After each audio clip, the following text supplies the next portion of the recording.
Hey, today on More Faith, More Life, I'm going to talk to you about what do you do when failure seems to be everywhere and setbacks are happening. I'm going to get you out of that and tell you how to keep going in God. You were made for more than the status quo. I'm Pastor Steve Gray, and this is the More Faith, More Life podcast. This podcast is for Christians with an ambitious heart who want to be more for their family, do more with their career, and see more of God's promises in their life. I've spent many years as a worship artist, minister, nonprofit leader, bold truth speaker, and most importantly, father and spouse. When I was in my early 40s, I was craving more from God and more from life. I'd done everything I was supposed to do. My life was good, but it wasn't good enough. So I spent the following years diving into the Word of God and searching for the biblical principles that would bring me closer to God and help my purpose and life flourish. That's what I want to share with you. In every episode, you'll get practical tools based on real-life experiences that you can put into action to redefine your faith and ultimately your life. So, if you're ready to do more, subscribe to More Faith, More Life, and hear an unfiltered biblical truth every week. It's time to be and experience more. Hey everybody, welcome again to More Faith, More Life, and that's what I want you to have. If you'll get more faith and follow what I'm saying and learn from what I'm teaching you, you will get more life. You'll get more success, more life, more freedom. You're going to feel better about yourself. You'll never again have to deal with low self-esteem. You don't need it. You don't need self-esteem. You'll just have it because you're producing, you're doing good things. You don't even think about it. You don't think about it. You'll never go to somebody, well, your problem is you have low self-esteem. How'd I get that? Low self-esteem comes by not fulfilling your purpose and doing what you should be doing what you can do, doing what you know is right to do. And when you cut corners all the time, you go the lazy man's way or lazy woman's way, you're going to feel bad about yourself. So we're going to step up today. We're going to step up and talk about what do you do when you have failure? What do you do when it looks bad? What do you do when you're trying to go forward, but you end up going back? As they say, 1 foot forward, 2 steps back, right? 1 step forward, 2. Well, I got some stories to tell you. I am a keep going. My wife says I have a bulldog husband. He's got bulldog faith. He's going to keep going. He's going to keep believing God. But I want to impress that upon you. So I tell you a story, okay?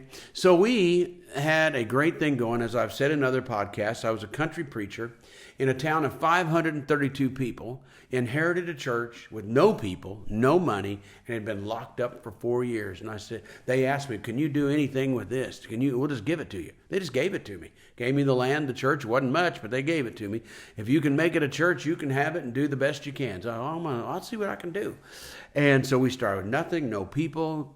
No, I had never pastored before. It was my first time I even pastored a church. I've been in the ministry, but not ever a pastor. I've been travel ministry. Gave us that, and so we did it, and the spark that came, it took some years, but out of that, we had a full church, but all of a sudden, the power of God struck. We experienced something, I experienced something that only history books write about, and it's in books, all right? What happened is in books, the amazing story of how that country church of 532 people in town, we had more people then in the church. We'd have 1,000 people in the church and only 500 in the town. But what happened? Over a 3-year period, 250,000 people came to hear me speak in that country church. Hard to believe? It's true. Written about. I was there. Other people were there. People from all over the world still tell about the trip they made to that country church. Well, when we got so big in that town that the town couldn't hold us anymore, it was time to move on. It was time to grow on. So that's when we decided to come to Kansas City. And so on a particular Thanksgiving, Thanksgiving at about 3.5 years, 3 years. 3.5 years later, after all this came and all the people came, we were having great success, but it was time for a change. So I announced it to everybody. We're going to move to Kansas City. We're going to open there. You guys can stay here, but I'm going to move this move of God, what people come to hear me say. I'm going to Kansas City. Well, everybody there said, well, we don't want to stay in this dinky town. We love what's happening here. Let's go to Kansas City with you. We'll move there too. So that started, and half the people in the town, in the church, moved to Kansas City, and the other half was going to, including myself. I held back. And a church here in Kansas City, Greater Kansas City, told us, you can have our old building. I mean, they didn't hand it over. We had to pay some, we had to lease it, but it's available. It's an old church, but still big. Education, big church, great building, and we'll lease that over to you, and we got a new church. Okay, so half our people moved up here, another half there, and we're ready to move in. We're going in, and all of a sudden, guess what? The church changed its mind. Says, we've changed our mind. We're not gonna lease it to you. What? Well, half the church folks are here, and I'm down there, and the other half there. We have no building, nowhere to go. Well, I was in the news back then because it was big news. Newsweek, Time, television was reporting on all these people coming to this small town. So I was in the news. Well, when I decided to move it, there were some question marks. But when the building fell through, that's when it all began. Oh, boy. Well, he sure made a mistake. He was a big success in the small town. Now he wants to go to the big town and be a big shot in the city, but he failed. He has failed miserably. Had a building, now he has no building. He shut down that. Some said, you just need to go back. Just go back to that country church where you belong. And I thought, well, I know how it looks. Looks pretty bad. But I said, nope. I know what God's telling me. I need to do this. I need to do this. And so I didn't back down. So they said, well, what'd you do? You didn't have a building. Well, I went to people who did have buildings. And I said, look, we got people coming from all over the world to hear this and be a part of this thing. Crowds and packing people in. And I said, could we use your church during the week? And when Sunday morning comes, we'll attend, and you preach like you always do. But we'll have services Thursday, Friday, and Saturday, or Wednesday, Thursday, through the week. People will come, and we'll announce where to go. And we'll go to your church. We'll use your church building. And the way you'll pay for it is you get Sunday morning offering, but you're going to get a big crowd Sunday morning. Biggest crowd you probably ever had. Well, they agreed to it. So we'd go to this church and use that one. And after time, we'd go to another one, another part of the city, and another up, north, south, east, west of the city. And we moved around while we figured out what to do. Well, another building came up in the meantime, and it was a big box building. You'd know the name of the people who used to be in there, big box building. And you probably used to shop at one of those box building stores. It's no longer there. And so it was empty, nothing in it, big, just empty box. And they said, we'll lease this to you. And we worked out the terms and attorneys and contracts, and I think I even signed it. And then we started moving in. We brought wood in to build a stage. Well, we come to find out that the people that had given us the contract, they were subleasing. Subleasing means that they had a contract they had to make payments on. So they're going to sublease it, let it to us, and then we would pay them, then they would pay the owners. Okay, that happens all the time.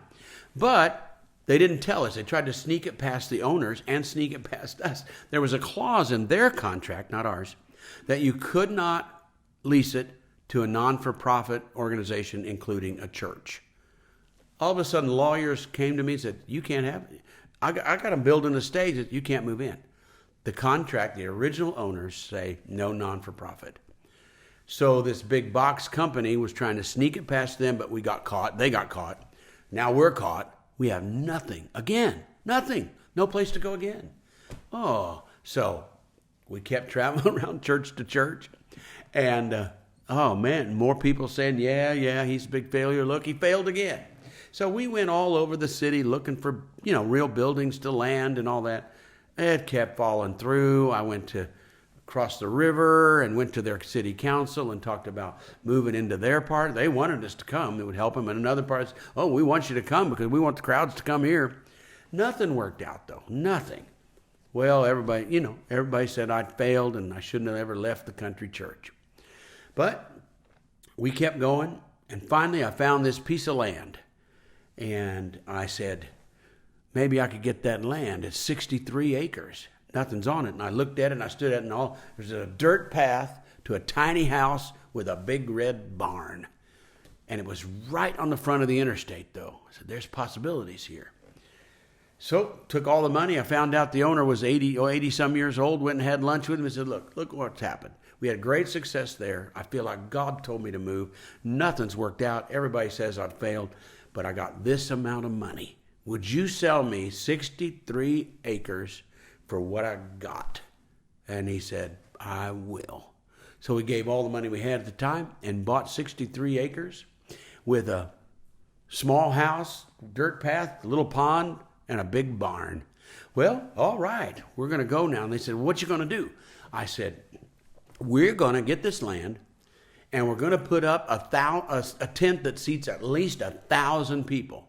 Because it was spring, and it's going to be summer. We can have a tent up in the summer and fill it with people. That's what we're going to do. So we somehow obtained a tent. It wasn't too fancy. I just flew in from Europe, and there it was. It looked like a circus tent. Well, but we're going to do it. So they said, you got 30 days. These people have 30 days to move out. It's going to be yours. Everything's good. Finally, we're getting success. We'll put up a tent. We'll make it through summer, and we'll build a building. Off we go. So we get ready to come onto the land, and they say, yeah. I said, well, 30 days, we're going to take it. Yeah. But you can't come on the land. I said, why not? It said 30 days. He said, yeah. Well, the people have 30 days. But the 18 horses in the barn, they got 90 days. So you got 60 more days for those horses. And I said, I don't have 60 days. I need this land now. We advertise we're going to start the first week of July, and July 4th, under the big tent. We're going to have great meetings. So they said, well, I don't know what to tell you. The only advice I can give is if you can find homes for 18 horses right away, as fast as you can come on the property. All right. Well, there it felt like a big failure again, but no, sir. I said, no, sir. No, sir. We can do this. We went everywhere. We bartered. We bought. I bought hay. Said, listen, I'll buy hay for the next 3 months if you'll let the horse move in. And I'll pay for the horse for a while. And we did it. Before the month was out, we found 18 homes for 18 horses. Yep. And we moved on the property. That barn was still there, and the little house was still there, but over there, we put up a tent that seats 1,000 people. And we began to have meetings through summer, through tornadoes, through freezing cold. But 6 months later, we had built enough building that we could get off out of the tent and into a building and start building the buildings that we have now. And we built those buildings, and we built more buildings, and we thought, well, this is good. And in 2008, God did something mighty in that building again. And suddenly we're on international television in 200 countries. 200 countries. And crowds came from all over the world again in that building. If I hadn't got that building, we would have ended in the little town because we couldn't handle the crowds anymore. But God did it again. And I traveled all over the world again. Thousands came from all over the world again and watched it on television. Imagine that. Another almost 3 years. We did that for 3 years. Crowds came, packed every weekend in that building. So God knew what we needed to do. And we just needed to persevere. And we needed to keep going. And we needed to do and not give up. Go and keep going. And don't give up. The Bible says that. Don't give up. Is there a time when maybe we should change course a little? Yeah, I changed course from the country to the city, but I didn't give up. The vision, the need kept going. And I can confess to you, my wife will tell you, and my family will tell you, I never doubted. I knew it was a battle. I knew what people were saying, and the people were calling me a failure, and that my ego got so big I had to leave the country and go to that's what they said about me. Nope. I knew God had a great thing, a bigger thing to do in the big city. And if we're going to grow and go and do what we need to do, we need to be in Kansas City. So there we went. Now, that's what I'm telling you. Whatever you're doing, whatever marriage, whatever situation you're in, any setbacks or failures, I took one step forward, and I was always taking 2 steps back. And that went on for 6 months at least. looking like a failure, having to go use other church buildings. But I kept going, and I persevered and did not give up. Believe in God. Put your faith to it. You get into trouble? Pray. You ever think about that? Pray. Ask for help. Ask for help and mean it. Know there's a living God. Talk to him like he's alive, and talk with more faith. Keep going, and you will get more life. Thanks for listening today. Till next time. Bye-bye.